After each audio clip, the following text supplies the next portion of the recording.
just need that button. Yee! There we go. Oh, I lose my page. I need like a permanent sticky, like attached to my forehead so I can just go. All right. Enough of that. So I left again like in the middle of a chapter. I think I had to go for conferences. Down at the bottom it says, "If we're going to go our separate ways soon," the boy said, "then teach me about alchemy." And he said, "You already know about alchemy. It's about penetrating to the soul of the world and discovering the treasure that has been reserved for you." No, that's not what I mean. I'm talking about transforming lead into gold. So they're about to go their own way. Santiago is going to continue to follow his personal legend, which he still feels is very much tied to whatever's left, whatever's in the pyramids. So he's not thinking that it's like a metaphorical treasure. He's thinking that it's like actual literal treasure still. So he wants to gather as much wisdom as possible from the alchemist before moving on. All right, so 137. The alchemist fell as silent as the desert and answered the boy only after they had stopped to eat. "Everything in the universe evolved," he said, "and for wise men, gold is the metal that evolved the furthest. Don't ask me why. I don't know why. I just know that the tradition is always right. Men have never understood the words of the wise. So gold, instead of being seen as a symbol of evolution, became the basis for conflict." "There are many languages spoken by things," the boy said. "There was a time when, for me, a camel's whinnying was nothing more than whinnying. Then it became a signal of danger, and finally it became just whinnying again." But then he stopped. The alchemist probably already knew that. "I have known true alchemists," the alchemist continued. "They locked themselves in their laboratories and tried to evolve as gold had, and they found the philosopher's stone because they understood that when something evolves, everything around that thing evolves as well. Others stumbled upon the stone by accident. They already had the gift. Their souls were ready for such things than the souls of others. But they don't count. They're quite rare. And then there were the others who were interested only in gold. They never found the secret. They forgot that lead, copper, and iron have their own personal legends to fulfill, and anyone who interferes with the personal legend of another thing will never discover his own." The alchemist's words echoed out like a curse. He reached over and picked up a shell from the ground. "This desert was once a sea," he said. "I noticed that," the boy said. The alchemist took the boy to place the shell over his ear. He had done that many times when he was a child, and he heard the sound of the sea. "The sea has lived on in this shell because that's its personal legend, and it will never cease doing so until the desert is once again covered by water." They mounted their horses and rode out in the direction of the pyramids of Egypt. Page break. The sun was setting when the boy's heart sounded a danger signal. They were surrounded by gigantic dunes, and the boy looked at the alchemist to see whether he had sensed anything, but he appeared to be unaware of any danger. 5 minutes later, the boy saw two horsemen waiting ahead of them. Before he could say anything to the alchemist, the two horsemen had become 10 and then 100. And then they were everywhere in the dunes. Oh, shoot. There were tribesmen dressed in blue, with black rings surrounding their turbans. Their faces were hidden behind blue veils, with only their eyes showing.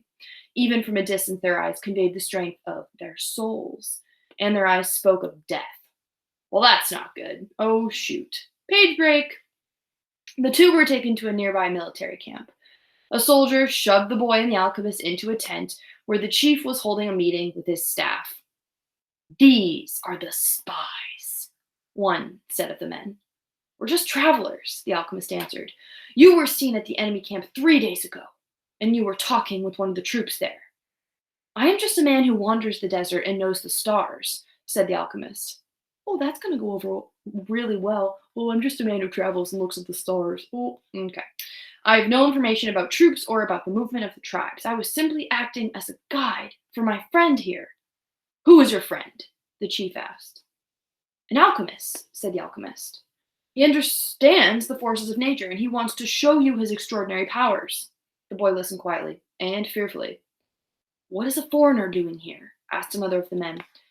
"He has brought money to give to your tribe," said the alchemist, before the boy could say a word. Why is everyone trying to steal Santiago's money? Always. Poor kid.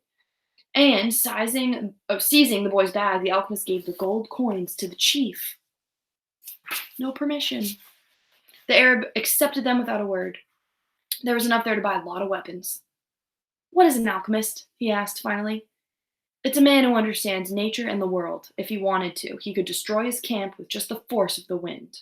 The men laughed. They were used to the ravages of war and knew that the wind could not deliver them a fatal blow.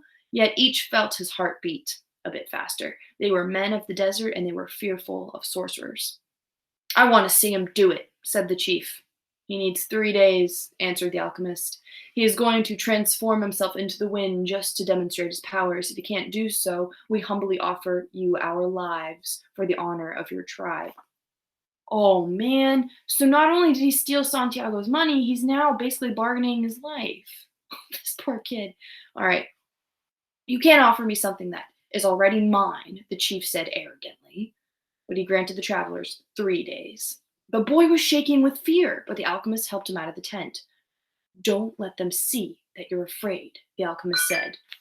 Sorry. They are brave men and they despise cowards. But the boy couldn't even speak. He was able to do so only after they had walked through the center of the camp. There was no need to imprison them. The Arabs simply confiscated their horses. So, once again, the world had demonstrated its many languages. The desert only moments ago had been endless and free, and now it was an impenetrable wall. You gave them everything I had, the boy said. Everything I've saved in my entire life. Well, what good would it be to you if I had to die? The alchemist answered. Your money saved us for 3 days. It's not often that money saves a person's life. But the boy was too frightened to listen to words of wisdom. He had no idea how he was going to transform himself into the wind. He wasn't an alchemist. The alchemist asked one of the soldiers for some tea and poured some on the boy's wrist. A wave of relief washed over him, and the alchemist muttered some words that the boy didn't understand. Don't give in to your fears, said the alchemist in a strangely gentle voice. If you do, you won't be able to talk to your heart.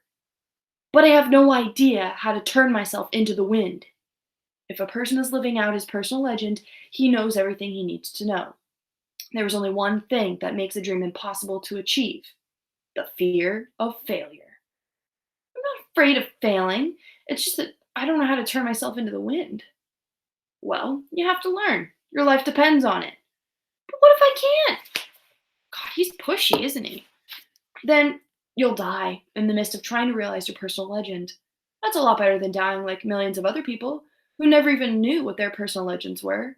But don't worry, the alchemist continued. Usually the threat of death makes people a lot more aware of their lives. Some friend, huh? All right, page break. The first day passed. There was a major battle nearby, and a number of wounded were brought back to the camp. The dead soldiers were replaced by others, and life went on. Death doesn't change anything, the boy thought. You could have died later on, a soldier said to the boy of one of his companions. You could have died after peace had been declared, but in any case, you were going to die. At the end of the day, the boy went looking for the alchemist, who had taken his falcon out into the desert. I still have no idea how to turn myself into the wind, the boy repeated. Remember what I told you. The world is only the visible aspect of God, and that what alchemy does is to bring spiritual perfection into contact with the material plane. What? What are you doing? Feeding my falcon. If I'm not able to turn myself into the wind, we're gonna die, the boy said. Why feed your falcon? You're the only one who may die, the alchemist said. I already know how to turn myself into the wind. Show off. Page break. This make me mad. On the second day, the boy climbed to the top of a cliff near the camp. The Centennials allowed him to go. They had already heard about the sorcerer who could turn himself into the wind, and they didn't want to go near him. In any case, the desert was impassable. He spent the entire afternoon of the second day looking out over the desert and listening to his heart. The boy knew the desert sensed his fear. They both spoke the same language. Page break. On the third day, the chief met with his officers. He called the alchemist to the meeting and said, Let's go see the boy who turns himself into the wind. Let's, the alchemist answered. The boy took them to a cliff where he had been on the previous day. He told them all to be seated. It's going to take a while, the boy said. We're in no hurry, the chief answered. We are men of the desert. As if that explains anything. The boy looked out at the horizon. There were mountains in the distance, and there were dunes, rocks, and plants that insisted on living where survival seemed impossible. That was There was the desert that had wandered for so many months. Despite all that time, he knew only a small part of it. Within that small part, he had found an Englishman, caravans, tribal wars, and an oasis with 50,000 palm trees and 300 wells. And he forgot the most important person, Fatima. Duh. What do you want here today? The desert asked him. Didn't you spend enough time looking at me yesterday? Oh, the desert talks now? Okay, this is getting good, guys. Somewhere you are holding the person I love, the boy said. So when I look out over your sands, I'm also looking at her. I want to return to her and I need your help so that I can turn myself into the wind. What is love? The desert asked. Wow, this chapter today is making me very angry. Love is the falcon's flight over your sands, because for him, you are a green field from which he always returns with game. He knows your rocks, your dunes, and your mountains, and you are generous to him. The falcon's beak carries bits of me, myself, the desert said. For years, I care for his game, feeding it with little water that I have, and then I show him where the game is. And one day, as I enjoy the fact that his game thrives on my surface, the falcon dives out of the sky and takes away what I've created. But that's why you created game in the first place, the boy answered, to nourish the falcon. And the falcon then nourishes man, and eventually man will nourish sand, or the game will once again flourish. That's how the world goes. So, is that what love is? Yes, that's what love is. It's what makes the game become the falcon become man, and man in his turn the desert. It's what turns lead into gold and makes the gold return to the earth.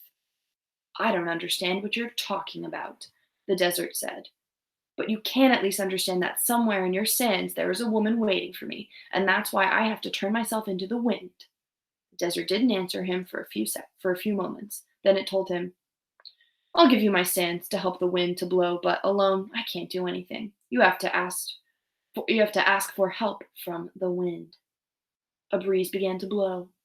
The tribesmen watched the boy from a distance, talking among themselves in a language that the boy couldn't understand. The alchemist smiled. The wind approached the boy and touched his face. It knew of the boy's talk with the desert because the winds know everything. They blow across the world without a birthplace and with no place to die. I think I'm going to stop there because it's 1:16, so I'm a little late. That's a good place to stop. Whoa, whoa, whoa, whoa. So tomorrow when I start, I'm going to have to really summarize what I read today. No, obviously the desert doesn't talk and the wind doesn't talk. I think there's more going on here than what is on these pages. We'll have to do a little deep analysis next time. All right, conference time. Thanks for tuning in, guys. Get outside and enjoy the day. Stop recording.